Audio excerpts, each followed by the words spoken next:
It will be plus minus 5 A cap.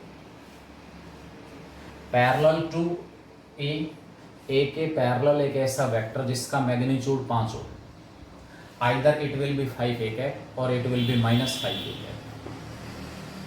तो along, I think along और parallel का difference सबको अच्छी तरह से क्लियर हो गया। इस केस में ए प्लस बी के अलोंग वेक्टर निकालना है जिसका मैग्नीट्यूड 5 यूनिट हो।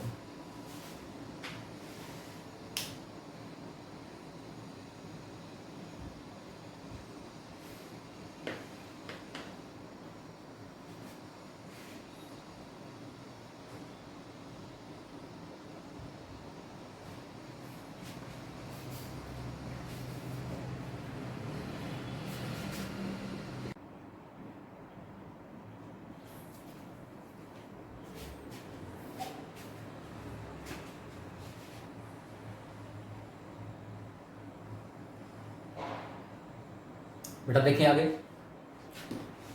मैं बात कर रहा था ए और B vector of magnitude 5 units parallel to the sum of vectors A and B.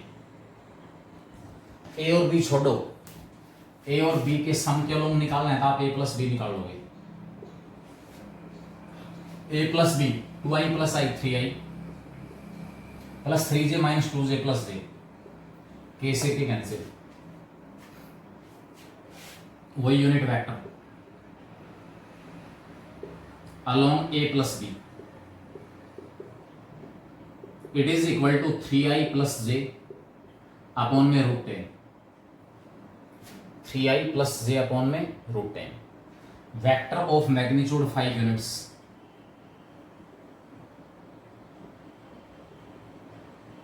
Vector of magnitude 5 units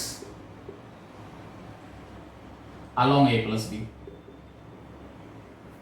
A plus B के अलोंग यूनिट वेक्टर निकालना है, निकाल लिया। फिर उसी वेक्टर के अलोंग ए प्लस बी जो था उसी के अलोंग एक और वेक्टर निकालना जिसका मैग्नीट्यूड 5 है। 5 times of 3i plus j upon में √10। और अलोंग की बजाय अगर वर्ड आ जाए parallel, parallel to A plus B तो यहां पर प्लस माइनस है। A plus B vector, A plus B के अलोंग यूनिट वेक्टर, और ये इन तीनों में डिफरेंस मैग्नीट्यूड का है। अगर यहां पर आप केवल प्लस साइन लेते हो, इसका मैग्नीट्यूड √10, इसका मैग्नीट्यूड 1 और इसका magnitude 5।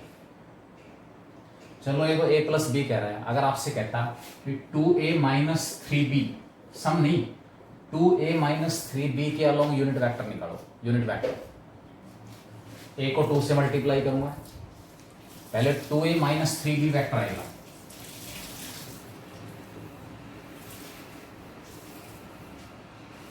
To A minus 3b, ए को 2 से मल्टीप्लाई करो 4i plus 6j minus 2k, B का 3 टाइम्स घटाना है 3i माइनस का 6j प्लस 3k, घटाएंगे minus plus minus 4i minus 3i plus का 12j माइनस का 5k। जिस भी वेक्टर के अलोंग यूनिट वेक्टर निकालना है सबसे पहले वो वेक्टर निकालना पड़ेगा। तो मैंने 2a माइनस 3b निकाल दिया। 2a माइनस 3b को unit vector along 2a minus 3b magnitude से डिवाइड, 144 और 25 169 √170, ये यूनिट वेक्टर आ गया। और इसकी बजाय कहता कि भी एक ऐसा वेक्टर जिसका मैग्नीट्यूड हो 10 यूनिट, उसको सपोज मैंने m कैप कह दिया। Vector of magnitude 10 units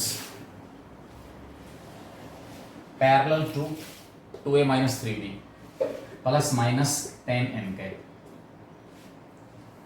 along 2a minus 3b vector of magnitude 10 units and along 2a minus 3b को 10 m कैप हो जाता है। मतलब ये नहीं कि एक क्वेश्चन निकालना है, कॉन्सेप्ट को समझें कि ये क्वेश्चन कैसे पूछ सकता है। Next, if the magnitude of the position vector of the point 3i इसका पोजीशन वेक्टर आ जाएगा 3i माइनस का 2j प्लस अल्फा के।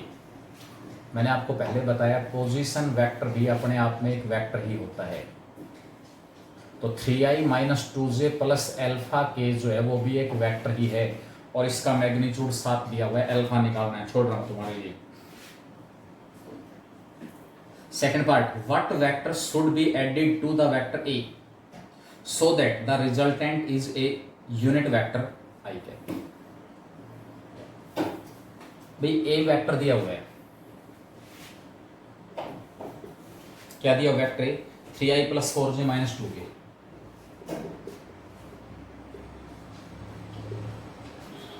अब हमसे ये कह रहा है कि इस वेक्टर ए में क्या ऐड करें ताकि जो रिजल्टेंट है वो आई कैप आ जाए।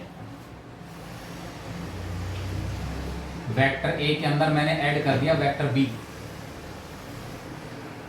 और दोनों का रिजल्टेंट आ गया आई कैप।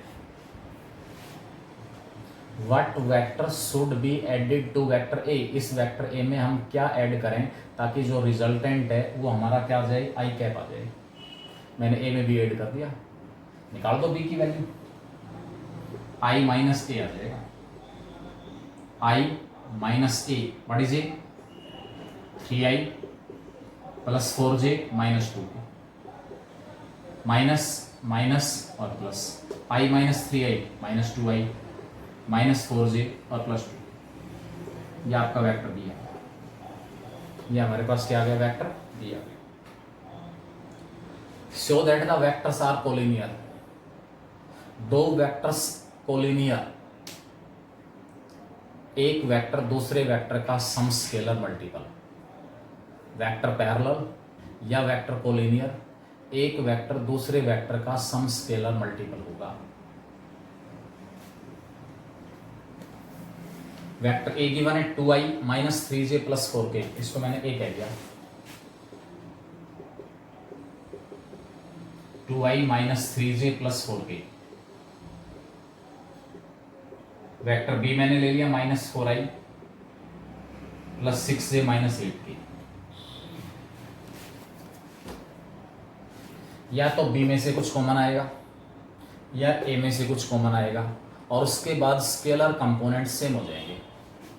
आई का कोफिशिएंट यहाँ पर 2 है, यहाँ माइनस 4 है, तो मैंने नीचे वाले वेक्टर में से माइनस 2 कॉमन निकाल लिया। 2i minus 3j plus 4k and it is vector A.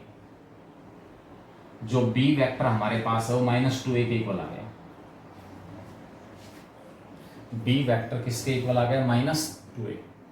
Vector B A vector का सम स्केलर मल्टीपल है, therefore A and B are parallel कह सकते हो, कोलिनियर कह सकते हो। दूसरा, मैंने कल जो थर्ड क्वेश्चन था उसका लास्ट पार्ट बताया था, I think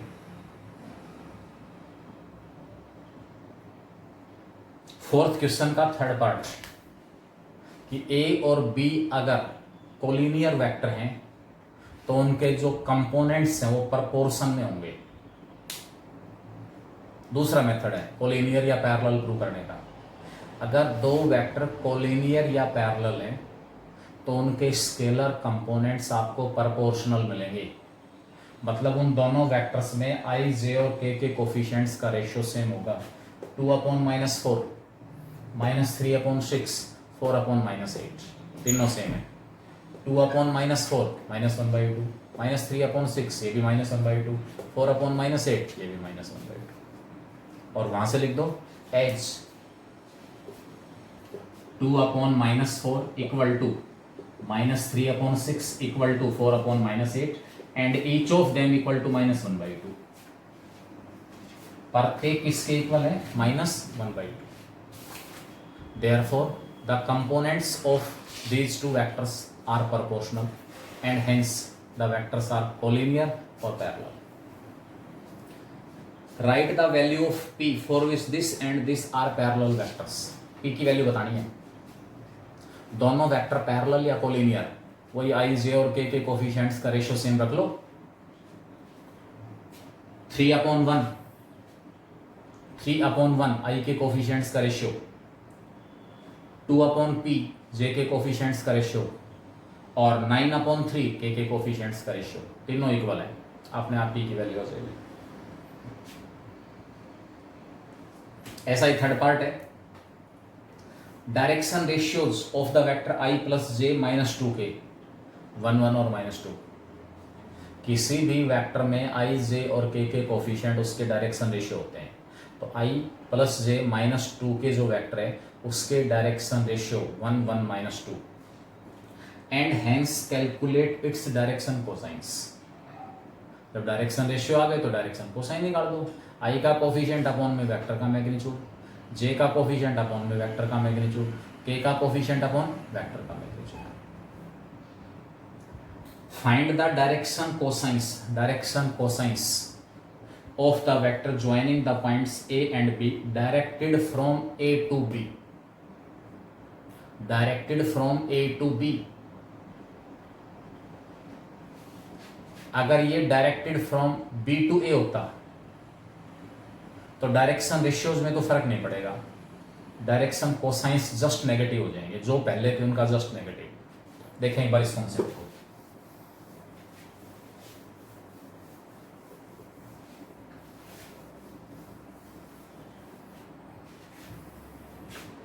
point A given है 1 2 -3,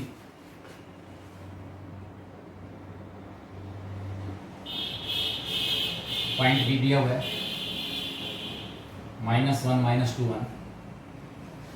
direction cosines of the vector joining points A and B, direction cosines of the vector joining A and B directed from A to B। इसका मतलब क्या है, directed from A to B? अगर A to B की बजाय B to A होता, पहले तो ज्योमेट्रिकली देखें जो कल मैंने बताया था,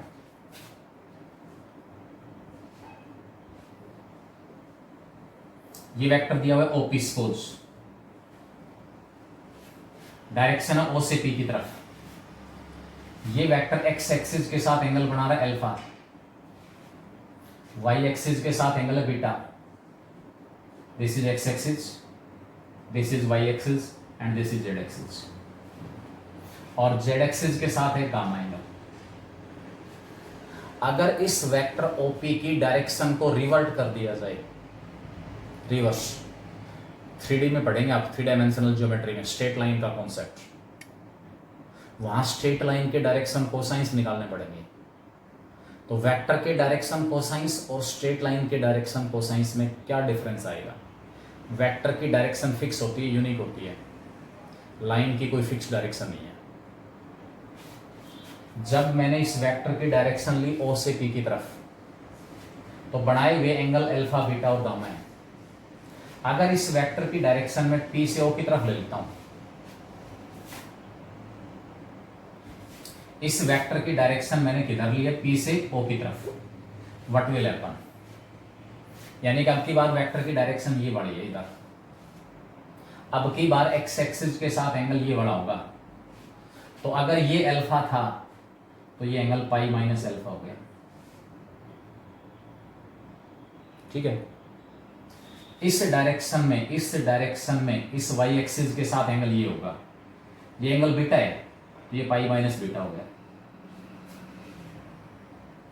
और इस डायरेक्शन में इस जेड एक्सिस के साथ ये एंगल है, ये एंगल गामा है, तो ये पाई माइनस गामा हो जाएगा। ओपी वेक्टर की डायरेक्शन अगर मैं ओ से पी की तरफ ले रहा हूं, तो इसके डायरेक्शन एंगल है अल्फा बीटा और गामा। अगर इसकी डायरेक्शन को मैंने रिवर्ट कर दिया, डायरेक्शन पी से ओ की तरफ ले ली, डायरेक्शन पी से ओ की तरफ, तो इसके डायरेक्शन एंगल्स बन जाएंगे cos pi minus alpha, pi minus beta और पाई माइनस गामा। तो एक तरफ तो डायरेक्शन कोसाइंस है, कोस अल्फा, कोस बीटा और cos gamma, from O to P,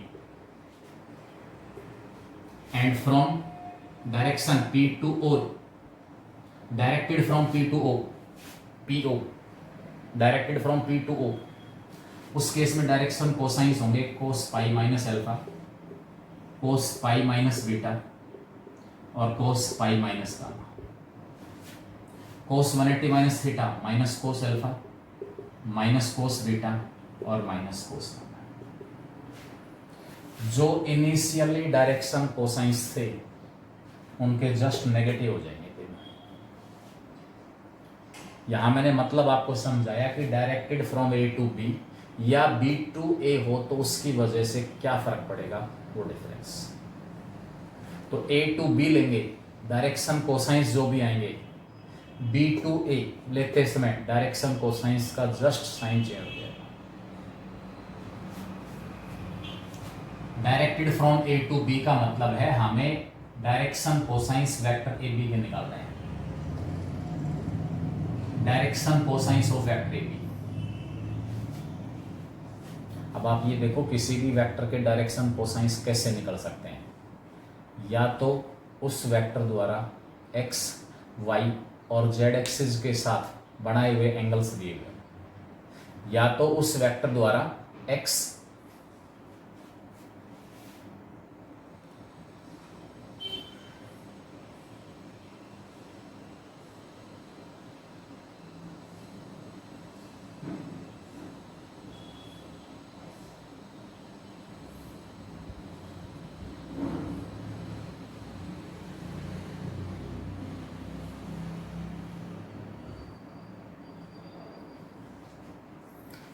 अगर आपको डायरेक्शन कोसाइंस निकालने हैं तो हमारे पास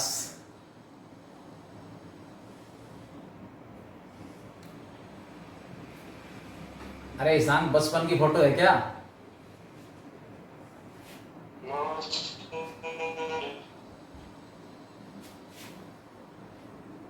चलो देखो, मैंने इसमें बताया A to B और B to A, directed from A to B और from B to A। Mike को म्यूट करें।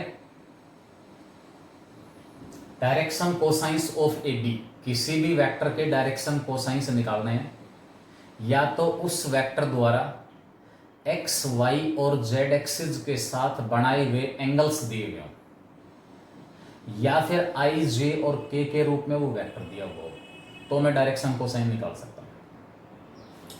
i, j और k के रूप में हम इस वेक्टर AB को निकाल सकते हैं x2 minus x1 into i plus y2 minus y1 into j plus z2 minus z1 into k. x2 minus x1 minus 2i minus 2 minus 2 minus 4j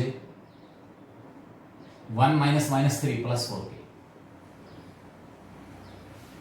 ये आपके पास वेक्टर AB आ गया। Direction ratios of vector AB -2, -4 और 4, इन्हें direction cosines को आप -1, -2 और 2 भी कह सकते हो। इन्हीं डायरेक्शन कोसाइंस को आप 1, 2 रेशियोज को आप 1, 2 और -2 भी कह सकते हो, कोई फर्क नहीं है जब बात डायरेक्शन रेशियोज की हो रही है। मैंने कल आपको बताया था A, B और C अगर डायरेक्शन रेशियो हैं तो 2A, 2B, 2C भी डायरेक्शन रेशियो होंगे, 3A, 3B, 3C भी डायरेक्शन रेशियो होंगे। मतलब डायरेक्शन रेशियोज को कॉमन कांस्टेंट से मल्टीप्लाई कर सकते हो, डिवाइड कर सकते हो, कोई फर्क नहीं पड़ेगा। लेकिन डायरेक्शन कोसाइंस के केस में ऐसा नहीं कर सकते। डायरेक्शन कोसाइंस यूनिक होंगे।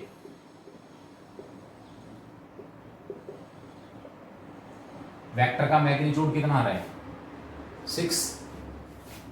डायरेक्शन कोसाइंस -2/6, -4/6 और +4/6। Direction cosines -1/3, -2/3, +2/3। ये तो सिंपलेस्ट फॉर्म में हो गए।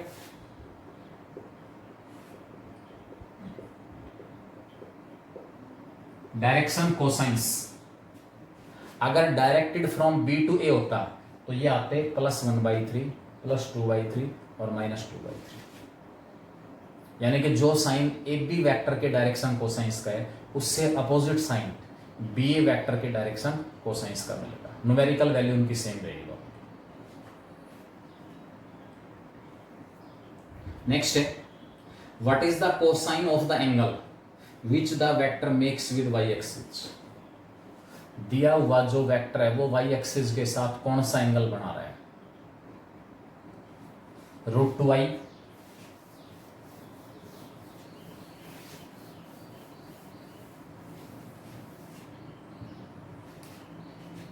गिवन वेक्टर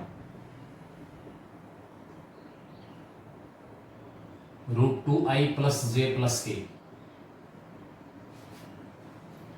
अगर मैं इस वेक्टर के डायरेक्शन कोसाइंस निकाल देता हूं, डायरेक्शन कोसाइंस, तो वो डायरेक्शन कोसाइंस किसको रिप्रेजेंट करेंगे, इस वेक्टर द्वारा एक्स वाई और जेड एक्सिस की पॉजिटिव डायरेक्शन के साथ बनाए हुए एंगल्स के कोसाइन की वैल्यू को रिप्रेजेंट करेंगे।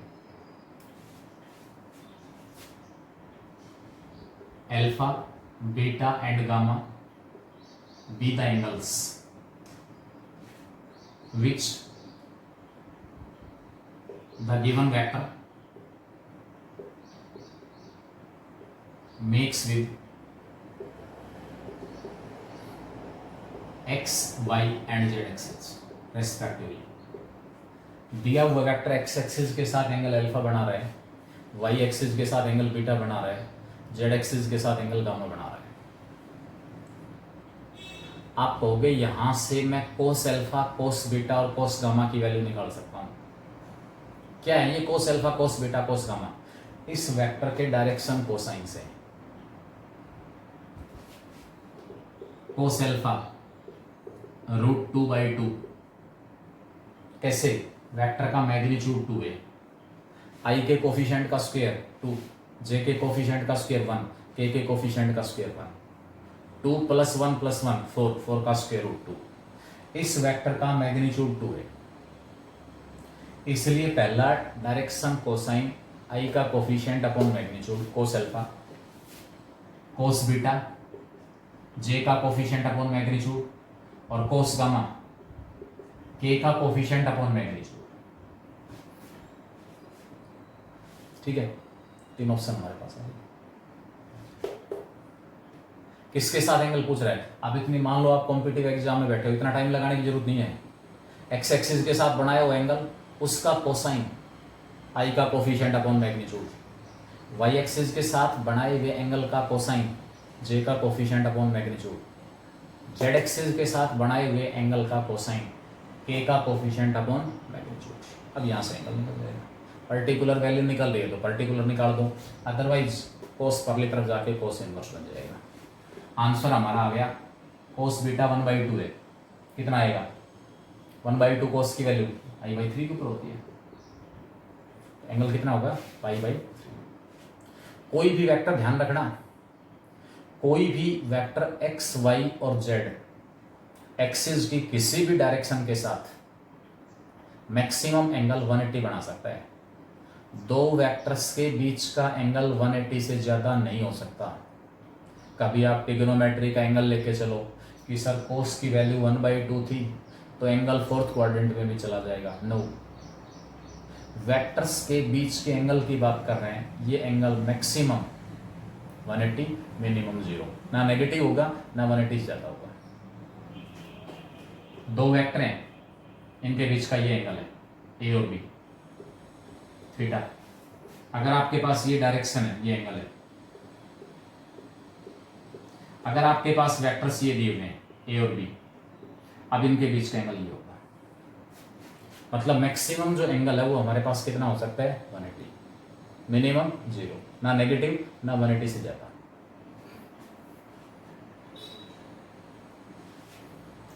Second, find the mid point of the vector joining the points P and Q।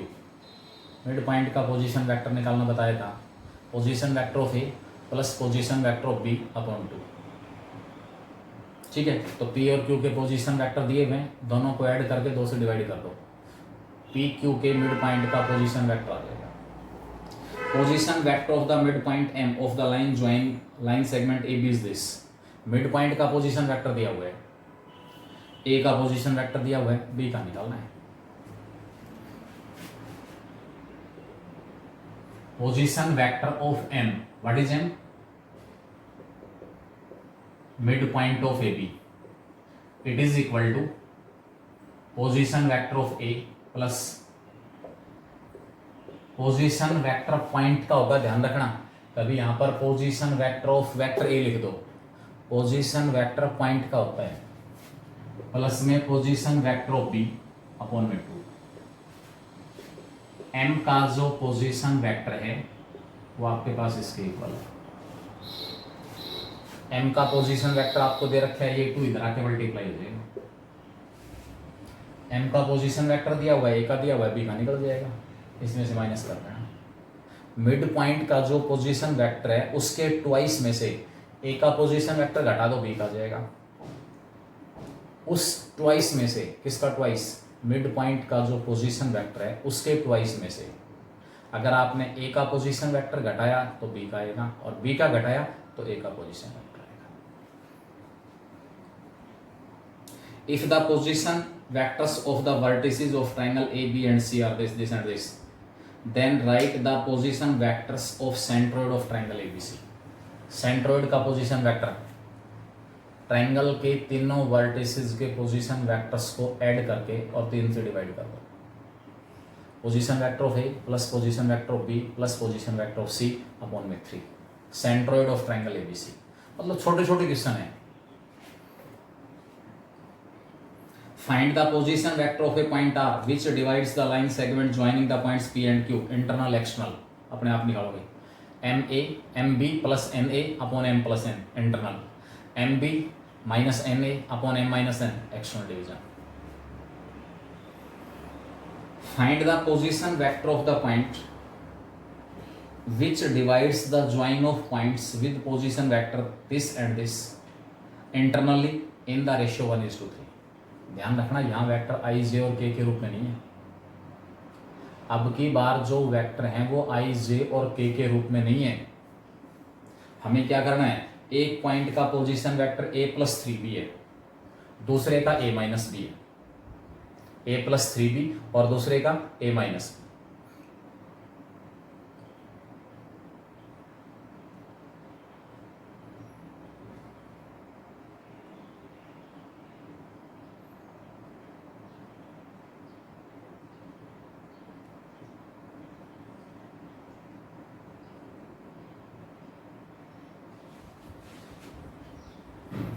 भाई स्कूल को अभी से स्कूल ही रहने दो, कॉलेज मत बनाओ कि कॉलेज में क्लास में गए, अटेंडेंस लग गई और क्लास से बाहर। नहीं पता अटेंडेंस दोबारा बीच में कब ले ली जाए, दोबारा लास्ट में ले ली जाए या पहले ले ली जाए। तो प्रॉपर अटेंडेंस तो उसी बच्चे की लगेगी जो हर समय क्लास में प्रेजेंट होगा। प्रॉपर अटेंडेंस उसी बच्चे की लगेगी जो हर समय क्लास में प्रेजेंट होगा।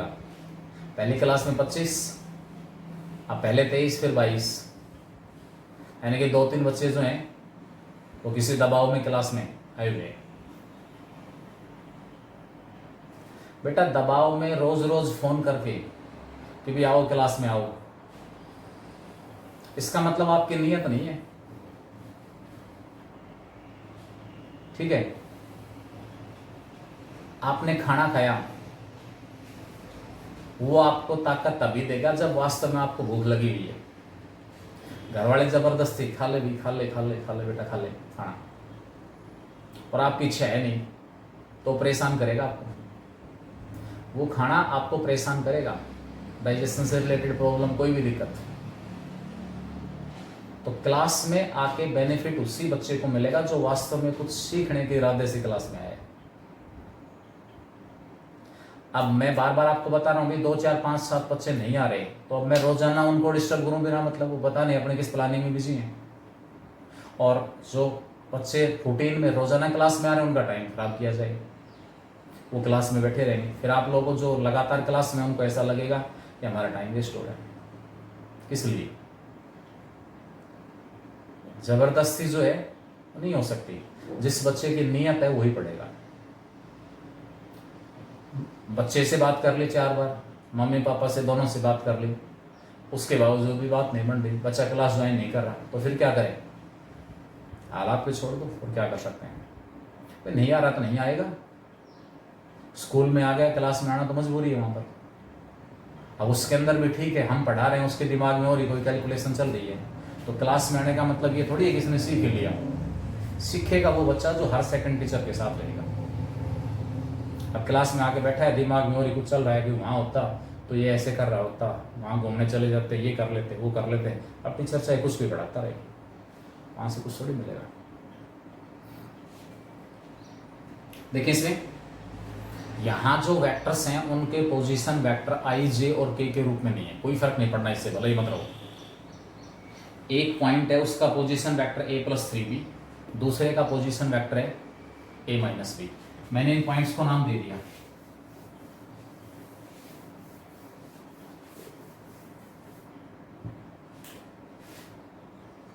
Capital A and capital B be the points having position vectors a+3b and a-b respectively.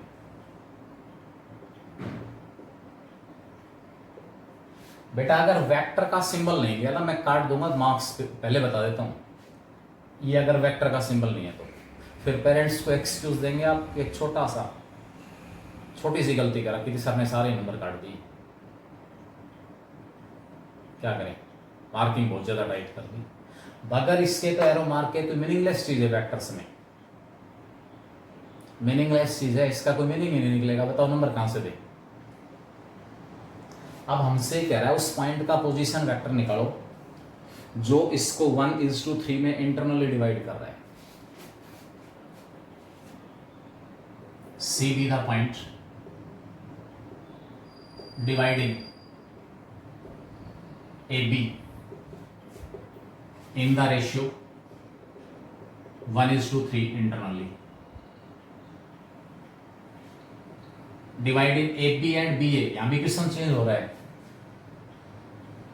क्या फर्क पड़ता है, ए बी और बी ए की बात है, फर्क है। इस केस में जब ए बी को डिवाइड कर रहा है तो ए की तरफ 1 यूनिट डिस्टेंस है और बी की तरफ है 3 यूनिट। 1/4 डिस्टेंस पॉइंट ए की तरफ है और 3/4 है पॉइंट बी की तरफ, 1:3। और बी ए को डिवाइड कर रहा है तो बी की तरफ 1/4 डिस्टेंस है और ए की तरफ है 3/4। ये डिफरेंस है, तो विशेष ध्यान रखना इसका। Dividing A B, point A position vector हमारे पास है a+3b, पॉइंट बी का पोजीशन वेक्टर a-b। पॉइंट को मैंने सी कह दिया जो इसको 1:3 में डिवाइड कर रहा है।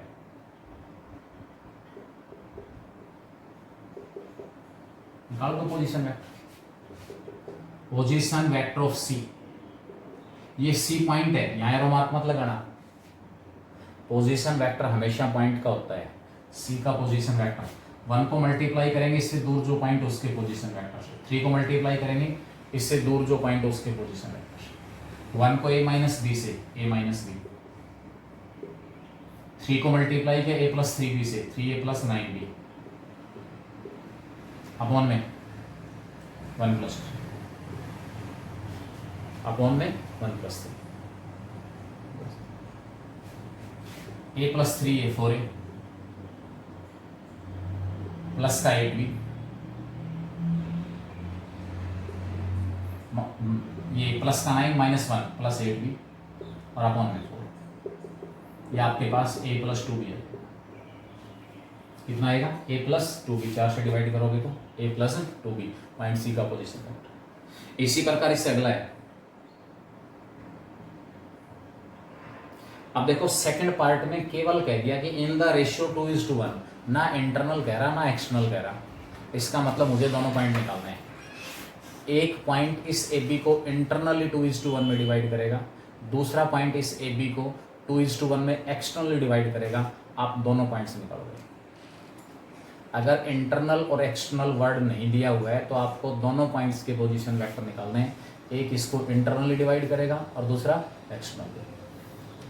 इसी प्रकार इसके अंदर आपके पास थर्ड और फोर्थ, ठीक है। तो बेटा यहाँ पर आप 25 तक के जो क्वेश्चन है ना वो कंप्लीट करेंगे और साथ में मैट्रिसेस और कल इस एक्सरसाइज को कंप्लीट करेंगे हम। मैट्रिसेस और डिटर्मिनेंट वाला जो टॉपिक है अच्छे से रिवाइज करें, ये नहीं कि रिवाइज किया हुआ देख लेंगे। जितने नंबर आएंगे उतने आ जाएंगे। मतलब उसको रिवाइज करें, मुश्किल मुश्किल क्वेश्चंस असाइनमेंट आपके पास दिए हुए हैं, जैसे भी आपने फर्स्ट टाइम रिवीजन किया था, कॉन्सेप्ट्स लिखे होंगे मुश्किल मुश्किल, कुछ ट्रिक्स लिखी होंगी, सोल्व ट्रिक्स, उनको अच्छे से रिवाइज करें, मैट्रिसेस और डिटर्मिनेंट, ठीक है। तो उससे रिलेटेड आपको 20-25 क्वेश्चन मैं कल टेस्ट लूंगा इवनिंग आवर्स में। 20 भी हो सकते हैं, 25 भी हो सकते हैं, मैक्सिमम 25, मिनिमम 20 मैट्रिसेस और डिटर्मिनेंट, और एक यूनिट होगी 11th की, वो आपको बता दी जाएगी। 11th की एक यूनिट आपको बता दी जाएगी कि 11th की कौन सी यूनिट होगी साहब, ठीक है। 25 क्वेश्चन इस एक्सरसाइज के यहीं तक कंप्लीट करेंगे। एक 2 मिनट की क्लास बाकी बची हुई है, लेकिन 25 तक के क्वेश्चन निकाल लेंगे। आपको 20-25 मिनट का गैप मिल जाएगा नेक्स्ट क्लास में और इस क्लास के बीच, ठीक है। कोई और किसी प्रकार की क्वेरी, कोई डाउट किसी बच्चे का?